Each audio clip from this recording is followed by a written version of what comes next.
on air.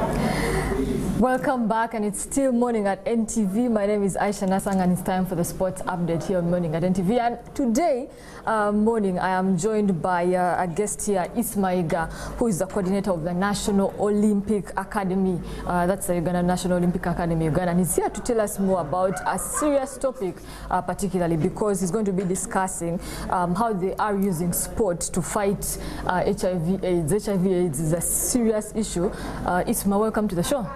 Yeah, I'm glad to be on NTV Uganda. It's a privilege to be here and to address the public using this platform. Okay, so tell us more about, I know there's a conference that's going on, how you are going to be using sport, particularly to make awareness about HIV/AIDS. Yeah, I'm sure the viewers know that the purpose of the Olympic movement is to use sport to make the world a better place, and as part of that, that ambition, we have organized a national training course for coaches to train them about how to use sport to fight the HIV and AIDS pandemic, which is claiming the lives of more young people in Uganda today.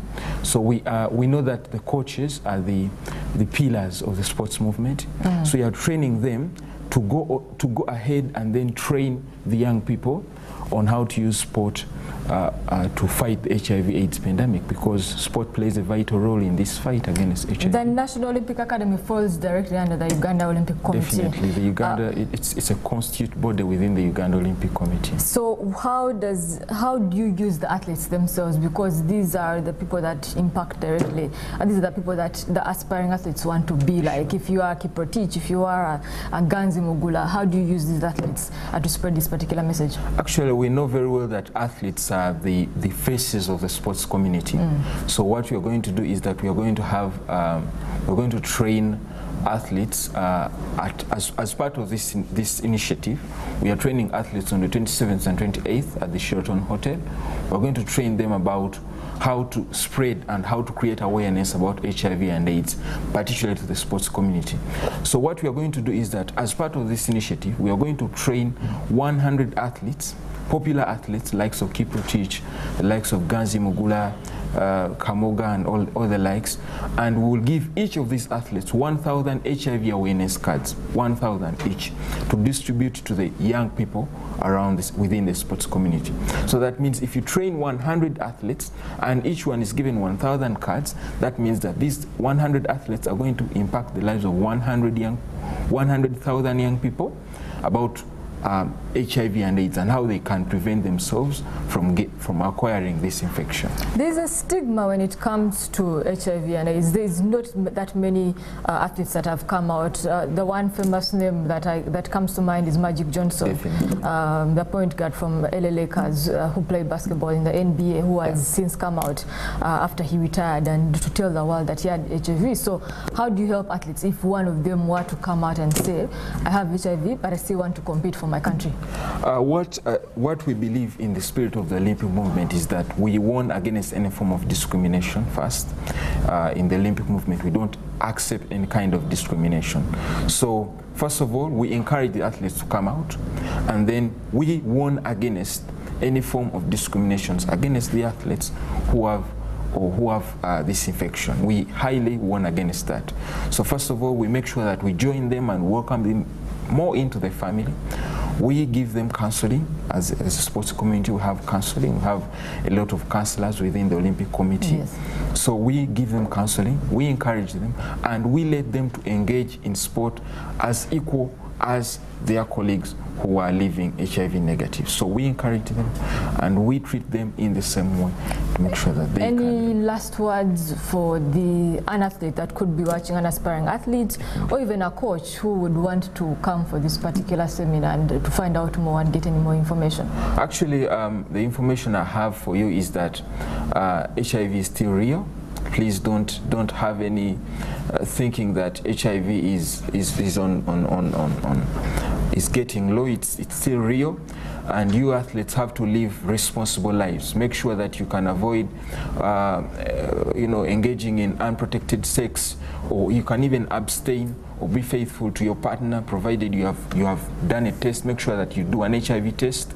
Make sure that you can fight, you can create awareness about HIV to your colleagues, and to make sure that we live, we try to realize that HIV-free generation. Okay, and that's Isma pretty much telling us a lot about how they are using sport to help fight HIV/AIDS among the athletes, and also training the coaches as well, who are the direct influencer when it comes to the athletes.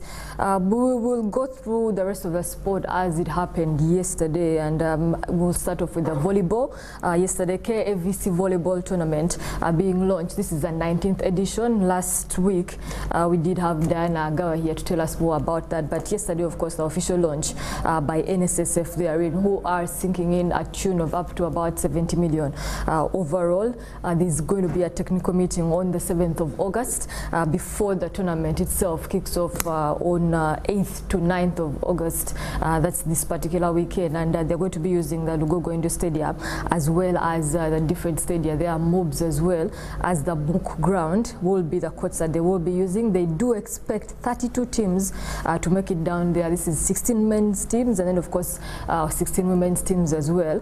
So each of them will be there. The total package in terms of sponsorship coming up to a tune of 70 million, 45 million going directly to KAVC, and then of course 25 million spread across the different things. And then of course the cash prizes this time around are much bigger, because there will be $1,000 for whoever goes on to win the tournament. That's $1,000 for them. Then of course who comes in second will get $500, and this time around the third placed team will also get some money in terms of $300 therein. We know that defending champion is Sky, the men's, and then of course for Rwanda Revenue Authority are the women's defending team. They are in some past winners. If you look at them, Sky won it of course last year, and then of course the Rwanda Revenue Authority winning it that same year in the men. But then of course Inatech, Sport S down there if you look at the list of times. But then of course KAVC themselves last won it in 2011. So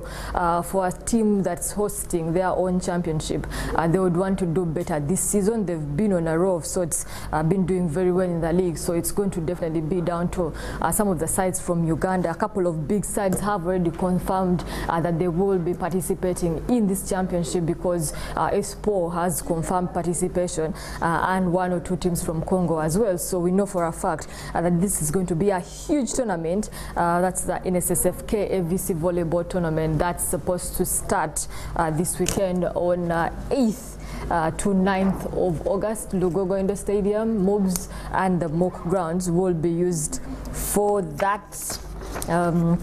Away from the volleyball and to the Airtel National Basketball League, what is going on down there? There are a couple of fixtures that are lined up today, because A1 Challenge will be up against Amazon Rhino, and Our Savior will be coming up against Sharing Youth in some of the fixtures expected today at the YMCA. The weather doesn't look too good, but if it does hold up, hopefully those fixtures do take place, and that's the Airtel National Basketball League, where A1 Challenge, the women's side, will be up against Amazon Rhinos, and Our Savior, who's racked up 1 or 2 wins, and Sharing Youth, of course, as well, who have not been that much on form, will be up against each other.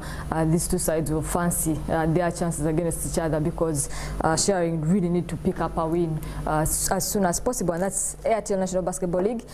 Today, we'll leave the local sport at that and jump into some bit of international sport. There are pre-season friendlies, there are goals coming in, and yesterday, the OD Cup, some of the results, I talked about this yesterday, but some of the results coming in eventually. We do know who will be playing in the final of the OD Cup, because Real Madrid 2-0 winners against Tottenham Hotspurs, and then of course Bayern Munich going on to beat upon AC Milan almost convincingly. 3-0 was the final score in that particular game. That's Spurs there and Real Madrid, and then of course Bayern Munich up against AC Milan, also doing the business and winning. And there was a bit of a spur of as well, because Pep Guardiola not too happy with Nigel de Jong after attack on one of his players, and had time to find him while they were going down into the tunnel to confront him and tell him one or two choice words. And that's interesting, especially this being a friendly of sorts. But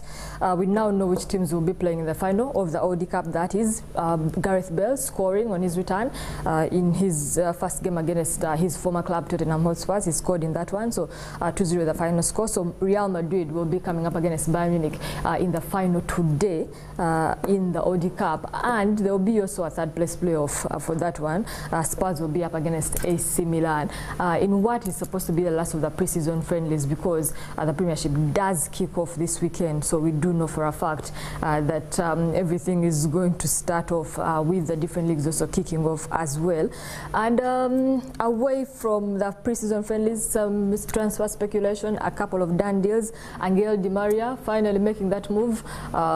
He's not been the happiest, and I don't think Louis van Gaal has made any way to try and keep him at Manchester United. Eventually, there is talk that he's signed that deal to head to Paris Saint-Germain, and he up to a tune of 60 million euros. So he will be moving to Paris Saint-Germain. So for Manchester United, barely featured, barely stood up as well in that squad. So he will not be playing with Manchester United next season. So that just about wraps up with the sport herein, and we'll also wrap up with morning at NTV from the time we started at 7 a.m. Everyone that's been here, Mabel, Joel, Simon, Brian, everyone and the crew, Fiona and everyone, Joshua on camera, to wrap it up. And we'll hand over to Farida Nakazibwe and the Sengites. Today is Wednesday.